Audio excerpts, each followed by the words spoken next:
You mentioned in the book that there's two pitfalls that young couples can fall into when they're in a dating relationship. Could you quick kind of explain what are those two things that young singles should be on the lookout for? Well, the one we've already kind of just touched on here, it's that, that sensual attraction when you start to, focus the relationship on the physical stuff, and so this is where when you're doing things, not just sex, but the things that are meant to lead up to sex, that's a clear area where you're falling into use, because these are acts that are meant to be oriented toward the full gift of yourself in sexual intimacy, which is made for marriage. And we can get into all that. And you've so eloquently spoken and written about that a lot. I'm sure you talked about it on the show. So that's the sensuality area. And we have to be really on guard in our relationships and really protecting the purity of ourselves and the one we love when we're in a dating relationship.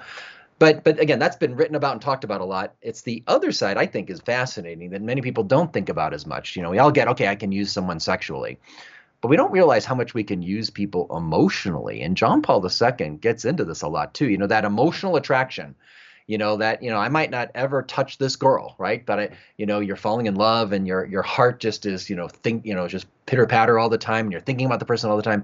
We can use people emotionally. And how does that work? So John Paul II, he makes this point that that feelings are blind. And I see this in a lot of, even devout, committed Catholics that love Jesus. They go to adoration. They're all committed on the physical side of chastity.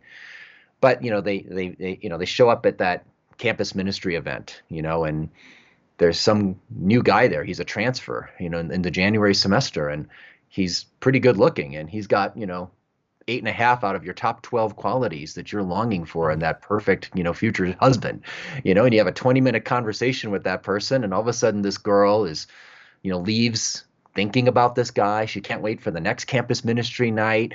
She's praying for him, and she's thinking about the wedding dress. And I know that sounds crazy, but so many women around the world have told me, yes, that can happen. 20-minute conversation with a guy, you can immediately go to the wedding dress.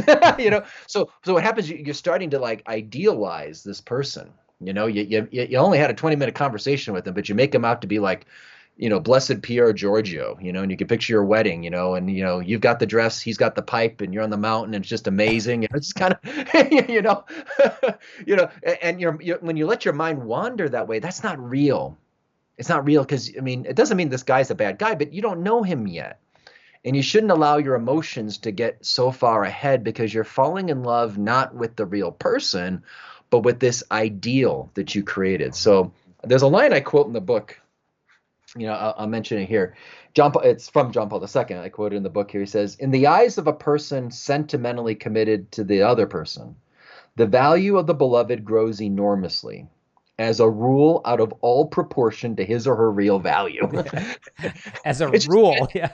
As a rule. In other words, if you think that you don't emotionally exaggerate, and idealize the person you're falling in love with, you're not living in reality. That's probably a sign of how far out of reality you are.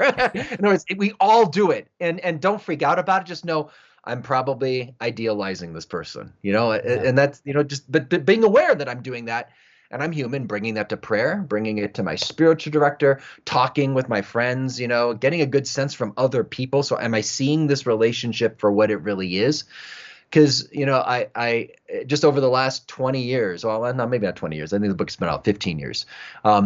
But, the new edition, what we did was we interviewed people from all around the world that have been using this book. This book's been used for young adult groups in Dublin to Dubai to Sydney and New York. And so we interviewed dozens and dozens of young people on how the ideas, not from me, but from JP2, that are written in the book, have impacted them. But one story I heard over and over again was just how both men and women so much this point challenged them the most. They realized, wow, if I had a chance to do it all over again, I wish I could see clearly. Here's what one guy said. I'll quote it here. So we tell their stories in the book. He said, "If I wrote down on a sheet of paper the things my girlfriends actually said, how they acted, and what they believed, there's no way I would have continued dating them." In other words, like when you had to write it all down, this is what my girlfriend says, this is what she believes, this is what she does, and you just list all those things, you're kind of like, ooh, that's not the kind of person I want to date.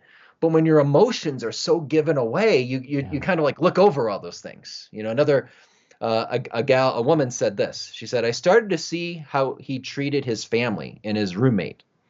And then I started noticing how he was treating me. I sensed there were problems, but I kept telling myself, oh, he's not that bad. He's not always like that.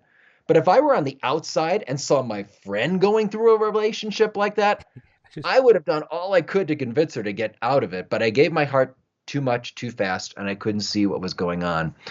I think for committed Catholics who get chastity on the physical side, this is an area that they need to be challenged on.